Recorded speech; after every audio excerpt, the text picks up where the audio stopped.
Hey everybody. Today we're talking about orthogonal matrices.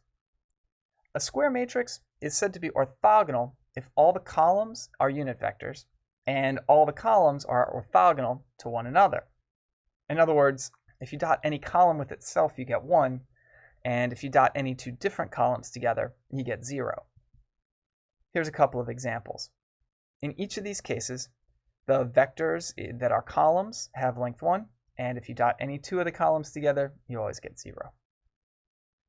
Slightly more technically, a square matrix A is orthogonal if A times A transpose is the identity matrix. But really this just says the same thing as what I had on the previous slide. Dotting any column with itself gives you 1, and dotting two different columns together gives you 0. This formulation is helpful though, because it immediately shows us that an orthogonal matrix A has an inverse, namely its transpose. Every orthogonal matrix is non-singular. Here's an important example of an orthogonal matrix. Capital R sub theta equals cosine theta, negative sine theta, cosine theta. This matrix is orthogonal. If you dot either column with itself, you get sine squared theta plus cosine squared theta, which of course is just 1. And then dotting the two columns together gives you 0. This matrix is important because if you have any vector v and you do r theta v, the effect is going to be just to rotate that vector counterclockwise about the origin through an angle of theta. This can be proved with elementary linear algebra or some more difficult trigonometry. Let's just look at one example here. Let's look at the effect of r sub theta on the vector v equals column vector 1, 0.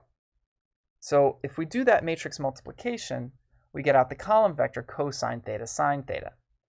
I've illustrated both v and r sub theta v here, and you can clearly see that the vector v has rotated through a counterclockwise angle of theta. A hugely important fact is that orthogonal matrices preserve the lengths of vectors. In other words, if we take a vector and multiply it by an orthogonal matrix, both the input and output are going to have the same magnitude. Let's just illustrate that with an example. Here's an orthogonal matrix A, and you should verify that it is indeed orthogonal. And just some random vector that I picked out, 3, 2. And that vector has length square root of 13. Square root of 3 squared plus 2 squared.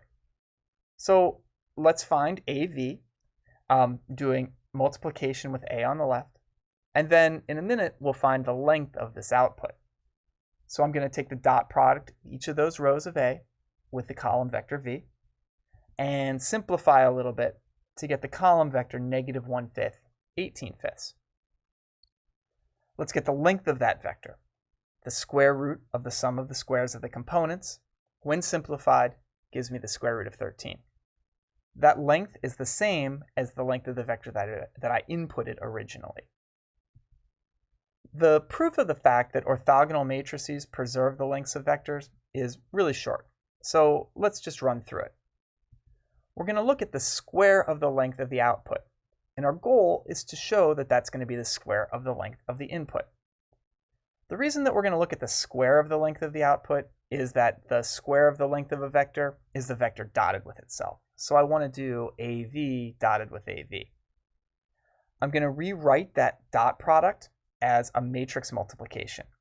Remember, AV is going to be a column vector, so its transpose will be a row vector. So this really is just a dot product. AV transpose is V transpose A transpose. Remember, A transpose is A inverse because A is orthogonal. And then, of course, A inverse and A are the identity matrix, and so they just cancel out, basically. I'm left with V transpose V, which is the dot product of V with itself. So I've accomplished what I set out to prove. The square of the length of the input vector is the same as the square of the length of the output vector.